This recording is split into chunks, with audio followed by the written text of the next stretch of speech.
శాకంబరి ఉత్సవాలు కావడంతో భద్రకాళి ఆలయం అంతా కూడా కిటకిటలాడుతుంది భక్తులతో. అసలు ఈ రోజు అమ్మవారు భక్తులకి ఎలాంటి రూపంలో అమ్మవారి దర్శనం ఇస్తుందో అయ్యగారిని అడిగి తెలుసుకుందాం. ప్రస్తుతం మనతో పాటు భద్రకాళి ఆలయ ప్రధాన అర్చకులు శేష్ శర్మ గారు మనతో పాటు ఉన్నారు. అయ్యగారు నమస్తే. సౌభాగ్యవతి.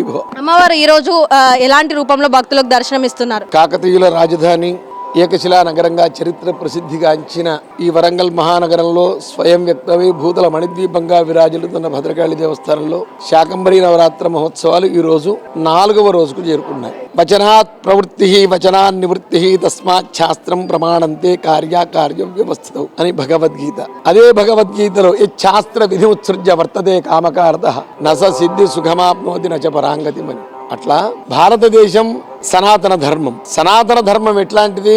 మనకు దేనికైతే పుట్టుక ఉంటుందో దానికి సాగు ఉంటుంది. దీనికి పుట్టుక లేదు. ఇది అజరామరమైనది సనాతన ధర్మం. మనకు ప్రతి మతానికి ఒక ప్రాఫిట్ ఉంటాడు, ప్రవక్త. ఇది స్వయంగా ఆవిర్భవించింది, బ్రహ్మముఖం నుంచి వచ్చాయి వేదాలు. కాబట్టి శాస్త్రాలు కూడా అట్లాగే. వేదం ఏం చెప్పిందో మనకు చెప్పడం కోసం ఋష్యాదులందరూ ఆ వేదాలను శ్రవణం చేసి వాటి మార్గాన్ని, ఇప్పుడు వ్యాసుడు ఉన్నాడు, 18 పురాణాలు రాశాడు. సమస్తమైన వేదసారాన్ని సత్యం వద ధర్మంచరా అని వేదం చెప్తుంది. దానికి సత్యానికి ఎగో సత్యహరిశ్చంద్రుడు అని ఒక కథలాగా చెప్తాడు. ధర్మానికి రామో విగ్రహవాన్ ధర్మ, ఇగో రాముడు ధర్మస్వరూపం అని ఇట్లా చెప్తూ ఉంటాడు. సమస్తమైన వేదసారాన్ని పురాణాల ద్వారా మన ఋష్యాదులంతా మనకు అందించారు.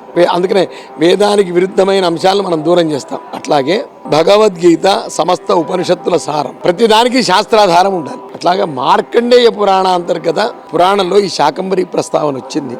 అమ్మవారి శరీరం నుంచి శాకములు ఆవిర్భవించాయి అనడానికి అక్కడ ఒక ప్రమాణం దొరికింది. మూర్తి రహస్యంలో మన రహస్యత్రయాల్లో శాకంబరీం స్తువం ధ్యాయం జపన్ సంపూజయన్నమన్న అక్షయ్యమశ్రుతే శీఘ్రం అన్నపానామృతం ఫలం. శాకంబరిని ఎవరైతే జపిస్తారో, స్తుతిస్తారో, ఆరాధిస్తారో అన్నపానామృత ఫలములు అక్షయంగా సంప్రాప్త. ఎందుకంటే అన్నగతమైనది ప్రాణం కదా. కాబట్టి మనకు ఈ దేవత మనకు అన్నాన్ని ఇస్తుంది. మన ప్రాణాన్ని అమ్మవారి యొక్క శరీరం నుండి ఆవిర్భవించిన ఆ శాకములు ఎట్లాంటివట అంటే ఫలములు ప్రజలకు ముసలితనము జ్వరము రానియవట.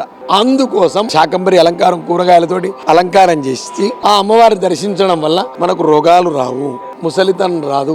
ఎందుకంటే ఎంత ఎక్కువగా బతికితే అంత ధర్మాచరణ మనం చేస్తాం. ఐహికమైన భోగ్యములను అనుభవించడం కోసం కాదు ఈ శరీరం. పరోపకారార్థమిదం శరీరం. పరులకు ఉపకారం చేయాలి. ఎందుకంటే సమస్త జీవులను తరింపజేయాలి. మనుష్య జన్మ ఎత్తినందుకు తాను తరిస్తూ 10 మందిని తరింపజేయాలి. మరి కావాలంటే మనకు బాగా అన్ని విద్య ఉండాలి, ఐశ్వర్యం ఉండాలి, అధికారం ఉండాలి, స్కిల్ తో కూడిన వర్క్మెన్షిప్ ఉండాలి. ఇవన్నీ సాధన చేయందే రావు. ఎందుకంటే సాధనమున సకలము సమకూరు ధరలు అని ఏది కానీ సాధన కావాలంటే మరి మనకి అసురీ శక్తులు ఈ బద్ధకం రూపంలో, వేరే వేరే వ్యసనాల రూపంలో మన సాధన నుంచి మనల్ని పక్కకు జరుపుతాయి.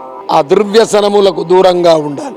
సద్వ్యసనములు కావాలి. సద్వ్యసనములు అంటే మనం పైకి వస్తూ 10 మందిని పైకి తెచ్చేవి. దుర్వ్యసనములు మనల్ని పతనం చేస్తూ మన వల్ల 10 మందిని పతనం చేస్తాయి. ఇది దుర్వ్యసనముల నివృత్తి కావాలి, సద్వ్యసన ప్రాప్తి కావాలి, శాస్త్రం చెప్పిన మార్గంలో నడవాలి. మనం బాగుపడుతూ 10 మందిని బాగు.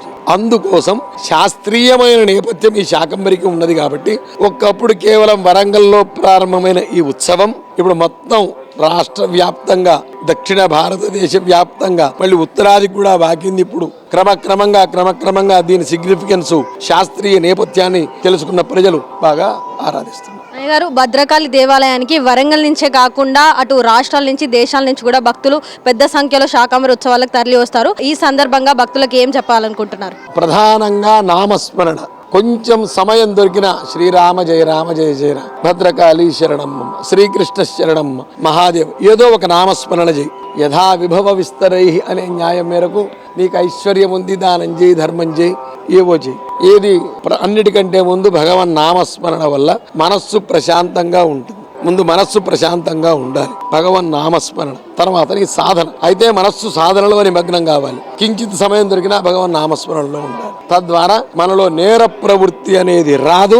నేర ప్రవృత్తిని సమాజం నుంచి దూరం చేయకపోతే సమాజంలో శాంతి సౌభాగ్యాలు ఉండవు. సమస్తమైన నేర ప్రవృత్తిని దూరం చెయ్యాలి. కాబట్టి మనకు అనవసరమైన కోరికలను పెంచుకోకూడదు. మన మొదటి నుంచి కూడా మన సనాతన ధర్మం మనకేం చెప్పింది? కర్మణ్యేవాధికారస్తే మా ఫలేషు కదాచన.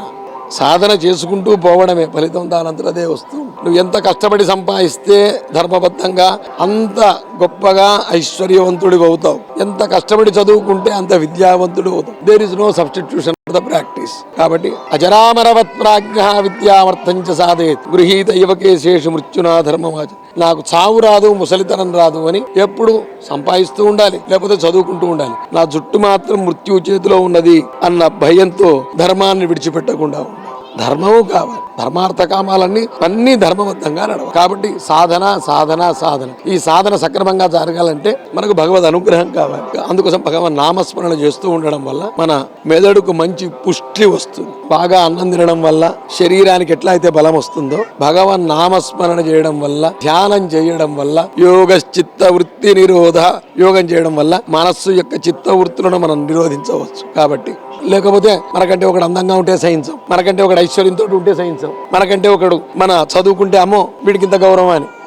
మరి ఈ చిత్తం అట్లా తయారు కాకుండా ఉండాలంటే జ్ఞానం కావాలి. అదంతా భగవద్ అనుగ్రహంతో రావాలి. సో మరి విన్నారు కదా, ఇది భద్రకాళి ఆలయం యొక్క శాకంబరి ఉత్సవాల యొక్క ప్రత్యేకత. భక్తులు అందరూ కూడా ఈ సందర్భంగా పెద్ద సంఖ్యలో వచ్చి భక్తులు వరంగల్ నుంచి కాకుండా ఇతర రాష్ట్రాల నుంచి, దేశాల నుంచి కూడా పెద్ద సంఖ్యలో వచ్చి భక్తులు అమ్మవారిని దర్శించుకోనున్నారు. ఈ రోజు ఆదివారం కావడంతో భక్తులు అందరూ కూడా పెద్ద సంఖ్యలో కూడా భక్తులు ఇక్కడ మనకు కనిపిస్తున్న దృశ్యం అయితే మనం చూస్తున్నాము ఆలయంలో. ఒకసారి భక్తులను అడిగి తెలుసుకుందాం అసలు వాళ్ళు ఎక్కడి నుంచి వచ్చారు ఏంటి అనేది.